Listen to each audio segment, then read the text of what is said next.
समय Raina, dark humour, India's got latent controversy हो क्या रहा है? सो डार्क ह्यूमर हमेशा से यही था. There have been comedians like Ricky, Dave chapel, Vir Das, Kunal Kamra, AIB, सब ने अपनी बाउंड्रीज पार करी हैं.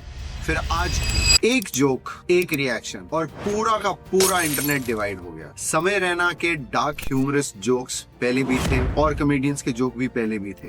फिर आज एक ऐसा आउटरीच क्यों?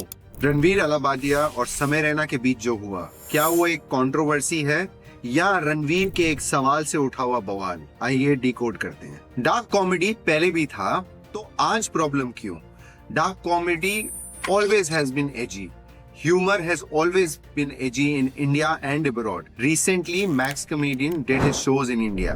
People spent thousands and lakhs of rupees to go and attend his edgy comedy as well. Ricky Gervais says you can joke about anything. Dave Chappelle, again edgy jokes, but he's a legend. AIB, Veerdas, India में dark humour हमेशा से रहा है, but इस joke ने, इस humour ने, इस डार्क कॉमेडी ने ऐसा क्या किया जो इतना बड़ा इशू क्रिएट हो गया? क्या वो जोक गलत था? क्या वो जोक बोलने वाला इंसान गलत था? क्या गलत इंसान गलत जगह पे था? Yes, let us understand that what really has gone wrong with this. इस एक रिएक्शन और कमेंट ने सब कुछ बदल दिया. रणवीर की हमारी आंखों में इमेज क्या है? He is a motivational speaker. Spiritual बातें करते हैं, सेल्फ ग्रोथ की बातें करते हैं. He is all positive.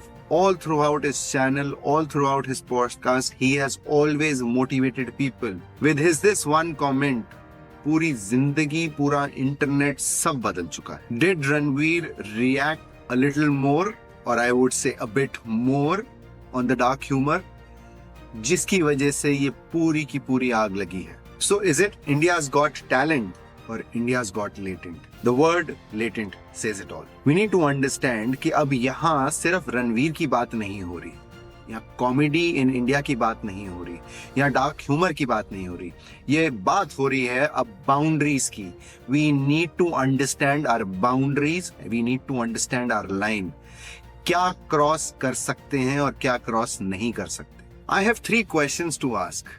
क्या इंडिया में कॉमेडी की, डार्क ह्यूमर की, एजी कॉमेडी की कोई बाउंड्री होनी चाहिए? क्या इन्फ्लुएंसर्स की and people on social media, उनकी कोई रिस्पॉन्सिबिलिटी होनी चाहिए? क्या सब कुछ मेन स्ट्रीम बन सकता है? Answer these 3 questions and tell me.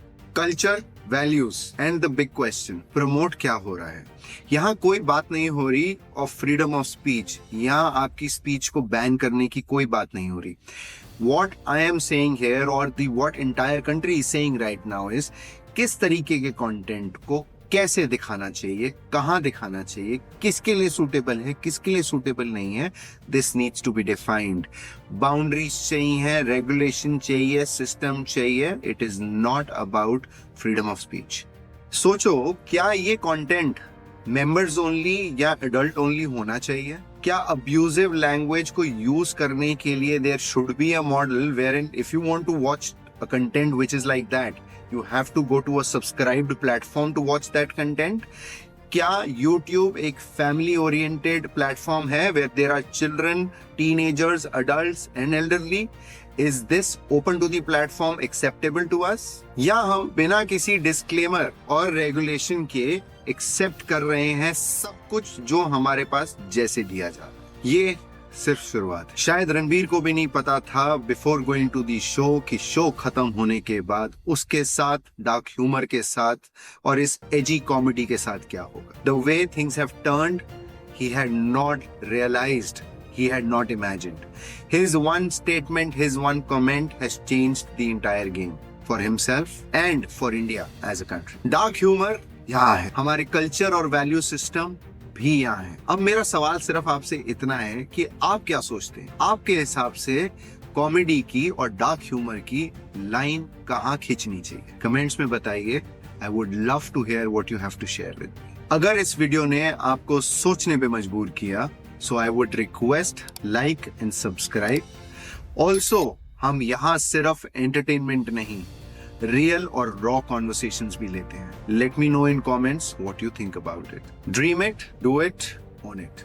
I am Sumit. Let's do it together.